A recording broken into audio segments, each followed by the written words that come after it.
Hello, hello. Welcome to Wellness Wednesday. Today, I would like to speak with you about habit forming and why it's so difficult to stick to habits, as well as how you actually stick to habits. So, the inspiration for this came from actually a lot of people mentioning that the hardest part about going plant-based, or the hardest part about reaching their health goals, whether that is losing weight or starting a regular yoga practice, whatever it is that they either have a hard time getting started in the first place, or they have a hard time sticking to it because nothing really feels that imminent, maybe. So today we're going to dive into some of the best tactics to actually stick to your healthy habits, as well as some of the ways that you can actually eradicate bad habits that are not helping you in any way. So we've all made a New Year's resolution at one point, and I am absolutely sure that if you've made a resolution, there's been one or two that you never stick to. I've heard that the average amount of time people stick to a New Year's resolution is about 12 days, which is insane. And I think some of the biggest reasons that we do not stick to these resolutions we make is because we set such an outrageous goal that is not a smart goal.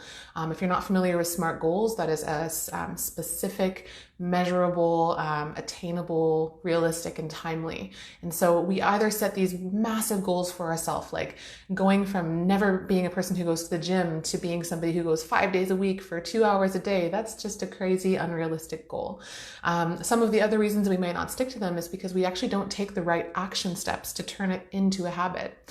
And so instead of going into a new year or whatever time of the year it is with this attitude of I am forming a healthy habit, we go into it with again, that big outrageous idea of what we want or what we desire without actually being rooted in anything solid.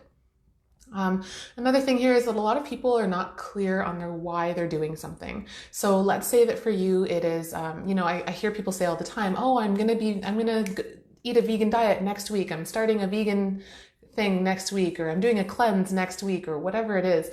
And even that mentality, when I hear somebody say, I am going to fill in the blank next week, I automatically lose faith, because we see it time and time again that if we're planning that far ahead to do something, it means that we're not actually committed. We don't have a strong enough why to keep us rooted in it. And so even if those same people were to say, yeah, I started my vegan diet today, there's a really good chance they won't stick to it, because it's not a powerful enough reason to make it happen today, right now, as opposed to next week or next Monday. So when it comes to our healthy habit, when it comes to any types of habits, it's really important to become aware of what types of habits we have, both bad and good. So something that you can do is start tracking your habits. So when you wake up in the morning, what is the first thing you do? When you wake up, do you look at your phone, check your emails, check your Instagram, or are you the person who wakes up and goes to the gym or goes for a run in the morning? And when you're tracking these habits, throughout every section of your day, the morning section, the work section, the meals, everything, and you start tracking what your actual habits are around these areas of your life, it becomes a lot more easy to recognize which habits are actually not bringing you towards your goal. So it was brought to my attention today, actually, that the average person spends about 2 hours 2 hours a day on social media, which equates to like 600 hours a year, which is insane. And so when we say that we don't have enough time to do anything, or it's too difficult, or, food prepping takes too much time, we have to start to look at what habits we have that are sucking energy and sucking time from our lives, so that we can begin to not only eradicate them, but replace them with better habits. So as I mentioned, you can go ahead and start to track your habits if that's something that you want to do, or if you already have a general idea of what habits do not serve you, then this is where the work really starts to begin. And you can make it playful and you can make it fun, because something that I think we take very seriously is the way that we go about our lives. It's obviously the most intimate thing to us because it's our life. And so how do we go about making the new habits, the ones that are going to be healthy, that feel inconvenient right now, or the ones that don't feel like they feel like they're going to take a lot of work, for instance, food prepping once a week, or going to the gym, or whatever it is that your health goals are. How do we make those fun and accessible? So I'd like to speak with you today about the 3 sort of major bullet points that are really important to take note of when we're talking about establishing and also sustaining healthy habits, which are trigger, action, and reward. So just like the titles suggest, your trigger is the thing that triggers you to do something. The action is the actual habit in itself, and the reward is what you benefit from after you've done that habit or after you've done that action. So, an example could be the trigger is your alarm goes off in the morning. You wake up. The action, whatever your habit is, could be either positive or negative. So a negative version of that could be waking up to your alarm, you're triggered. Your action is going ahead and checking your social media and then making a cup of coffee and totally disregarding any personal wellness in the morning. So something on the other side of that, something that's a lot more beneficial would be waking up in the morning. That's your trigger, your alarm, and then switching the action to be, you know what, I'm going to wake up and I'm going to drink a liter of water and I'm going to sit down and I'm going to meditate for 30 seconds, 5 minutes. It doesn't really matter how long it is, but making the new action something that actually drives you towards your goal. And I should have prefaced this by saying that it is really important to establish what your goals are. So if you have a goal of losing weight, how much weight? And by when? Not just I want to lose weight and feel good. It's I want to lose 20 pounds by this time next year by eating a whole food plant-based diet. That is a very specific goal and it's going to feel a lot easier to work towards. So changing these actions after you've been triggered is really important. And so, another example could be if you're the type of person who likes to binge eat or you like to eat a lot of sweet stuff. The trigger could be something stressful. So let's say that you have a family member or somebody that you work with or a situation in your life that triggers you to feel stress. And currently what's wired and hardwired in you is that, I'm so stressed out. I just screw it. I'm going to go and I'm going to buy a bag of chips and I'm just going to munch the whole thing. That's the action. And currently the reward that you feel after that is the initial dopamine release from all of the sugar that you've just eaten. You're going to feel I just did something that made me feel good, but the long-term effects are actually not very beneficial. And so how do you change that to be something more beneficial? The first thing is when you're triggered. So let's say that person, place, or situation triggers you to feel stress. It's taking a moment and asking yourself, wow, why am I so triggered by this? And then replacing the action with something that's actually going to take you towards your goal. I know a lot of people find that doing something like going for a run can take your mind off of something. It can actually release a lot of that stress and anxiety that we feel. Or it could be instead of reaching for a bag of chips, maybe you have some sliced up cucumbers in the fridge and you reach for those instead. That's going to drive you more towards your goal. And then you have the reward after that trigger, after that action rather, and the reward is going to be you're a lot closer to your goal, which is amazing. You're going to feel lighter and you're not going to be suffering from long-term effects. And so how can we start to view the rewards as being something that are actually more tangible, something that's going to feel good in the long term and that we're never going to look back and regret? Excuse me while I read my notes for a moment here. Another trigger action reward could be when I hear people say, I would love to eat more at home. I would love to cook more, but it's so hard to find recipes or, I don't have the time to cook or whatever it is. Again, we have to look at what those habits that we currently have are. And are the habits to get to the point where you're so hungry that you don't want to think about cooking? So instead you order in and then you just eat whatever, and maybe you don't feel great later. Maybe you have digestive issues, or maybe you simply don't enjoy the meal because you ordered from a new restaurant. Or can you start to flip that script and say, you know what, I know that I usually get hungry in the evenings around this time and I'm super exhausted. So on one of my days off, or when I have a little bit of extra time this week, or I will create some more time this week so that I can actually meal prep, so that by the time I get to the point where I'm so hungry, it's only going to take me 5 minutes to put a meal together, if that. And then the reward is going to be, again, you're that much closer to your goal. You're also not going to have a bunch of junk food snacks in the house and a bunch of highly processed food from restaurants that you're going to be binging on. Instead, you're actually going to be satiating yourself, nourishing yourself. And that, falls under the category of physical wellness, mental wellness, emotional and spiritual wellness. And that is most important here if we look at it from a holistic standpoint. So if you're familiar, there's a book called Atomic Habits by James Clear. That's Atomic Habits. I think I said that funny, by James Clear. And he is so great. And the way he breaks it down is that we have, a cue, a craving, a response, and a reward. And very similar to the trigger action reward sort of mentality, right? And he has a couple of golden rules that help with this. And I would honestly recommend reading the book. There's so much more that I won't dive into in this call, but a couple that really stand out are the 2-minute rule.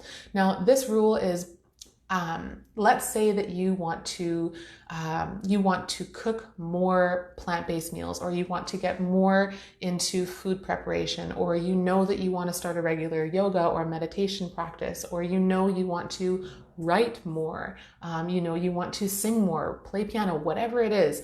When we set these outrageous goals, like I'm going to play piano for an hour a day, every single day, so that by the end of the month, I'm a wizard at the piano. That's just not realistic.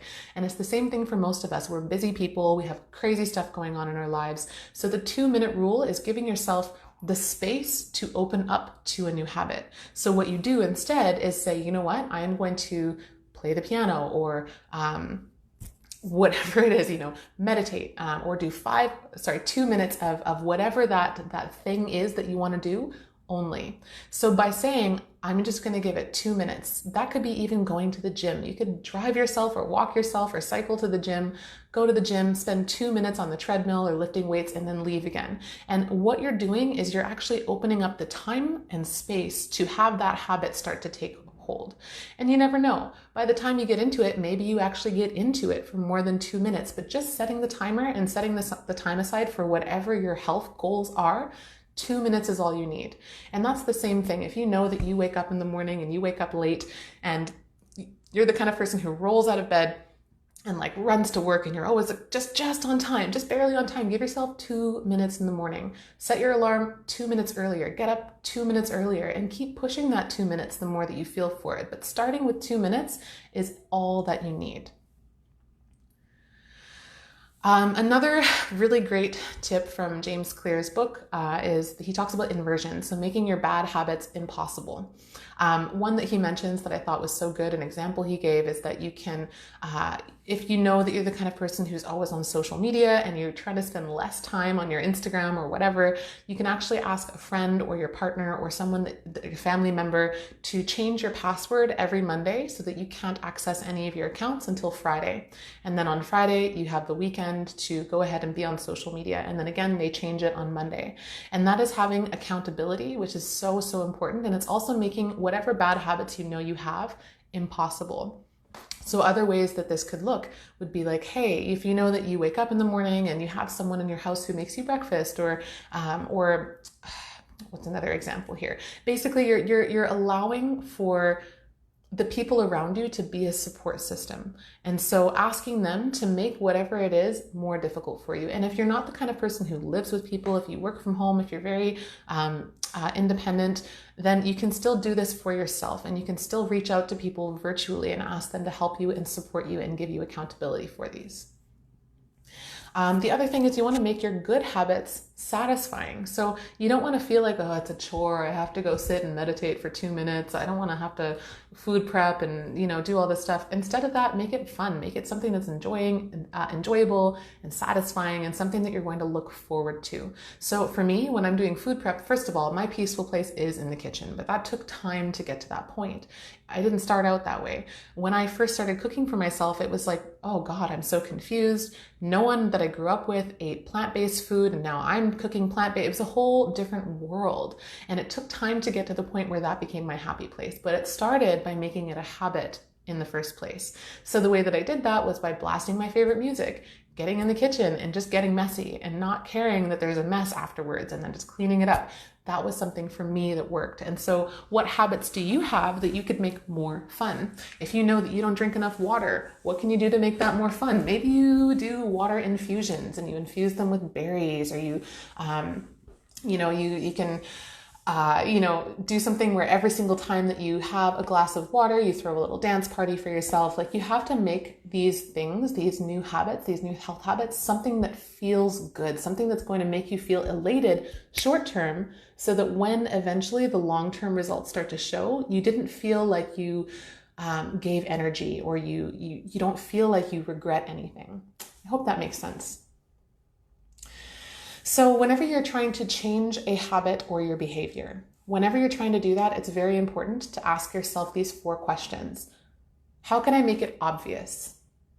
So whatever habit that you want to take on, so if that's going to the gym, starting a yoga practice, eating more plant-based foods, whatever it is, how can you make it an obvious thing? How can you make it so that it's on the forefront of your mind at all times?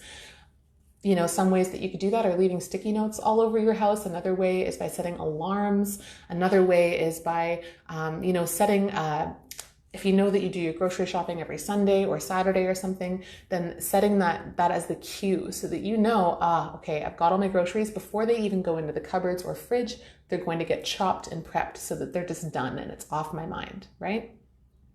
The second is, how can I make it attractive? So how can you make whatever habit you're trying to enforce something that feels attractive, something that makes you go, oh yeah, I'm going to totally do that. And that's going to look very different for every single person, right? Another one that I'll give as an example of in my own world is when I wake up in the morning, the very first thing that I do every single day, regardless of the day, is 1 liter of water, minimum. 1 liter before having coffee, 1 liter before breakfast, 1 liter before I leave the house. And if I happen to leave the house and I happen to have my liter, you best believe I've got my water bottle and I am drinking it on the road. So that also took time to develop that habit. But at first, I made it attractive by being like, oof, I am going to slim down and drop water weight. And for me, that was enough because I knew that at the time I was overweight and I wasn't comfortable, and lack of drinking enough water was contributing to my unhappiness and uncomfortable side. So how do we make it something that feels attractive? The third question is, how can I make it easy? So it's not about making more tasks, more chores, and making your life harder. You actually want to make things more easy and more simple for yourself. So if we revert back to that 2-minute rule, that's a really great way that we can start. So you start by every day setting aside 2 minutes to do whatever thing you have set out to do, and that's it. And if that's all you do every day, then that is more than enough to start to build your new habits. And then finally, how can I make it satisfying? So as we talked about before, how do you make it so that by the end of food prepping, or by the end of drinking your liter of water, you're going to feel satisfied and satiated? Whatever your habits are, and this is going to look so differently for every person, what's going to be satisfying about it? So I'm going to give you guys a little bit of home play. And I don't like homework because it's not work. We should be able to have fun with this, right? Your home play for the day is going to be establishing one new SMART goal, one new habit that you would like to set in your life. So brainstorm and get specific. If you know you want to lose weight, or if you know you want to eat a plant-based diet, if you know you want to cook more plant-based meals, doesn't matter, whatever it is. You know you want to start up a new yoga practice, go to the gym, write a book, whatever it is. Set aside a very specific goal. And once you've got that goal in mind, ask yourself, how am I going to do this? Am I going to replace one of my negative habits, like the 2 hours a day I spend on social media? Or am I going to make time for this new habit to happen? And then actually make it happen. And please report back to me, because I'd love to hear about not only what your goals are, and if you want to drop them in the comment box right now, I'd love to know, what are your health goals? What are you working towards? What are you struggling to actually implement in your life right now that you would like to work on? And finally, the very last part here is repetition. Repetition, repetition, repetition. Repetition is the most important thing, always. And if we lose track of that, then we lose track of good habits. So if you notice that you start something and it lasts for a week and you're all gung-ho and you're like, woohoo, yeah, I'm on the good path, and then one day you wake up and that habit is gone, then you need to revisit the drawing board. And you need to ask yourself, okay, why am I even doing this? What is it going to serve? Is it satisfying? How can I make it easier so that it's going to last for a long time and start to create that long-term pattern? So this is a really freeing technique. And I promise you that if you have a health goal, whatever that health goal is, you can reach it by simply changing your habits, because everything that we do is based on habits. If you are a binge eater, that is a habit developed from a young age, most likely. If you are the kind of person who claims they can't stop eating cheese, or they can't stop, they have to have a glass of wine at the end of the night. Again, these are habits, and our habits are based on our belief systems. So this is a lot more deep. It's a lot more deep than just the surface. It's not ever just about making ourselves look better. It's about making ourselves feel better, because when we feel good, holistically, I'm talking mind, body, and spirit, we're able to do good things. We're able to be out there, go on adventures, say yes to opportunities. We can inspire the people around us, and we can achieve anything that we want to achieve. So this is so freeing, and I really hope that this is valuable for you. I hope that you have some takeaways, and I look forward to seeing you guys on the next Wellness Wednesday. Have a really great day.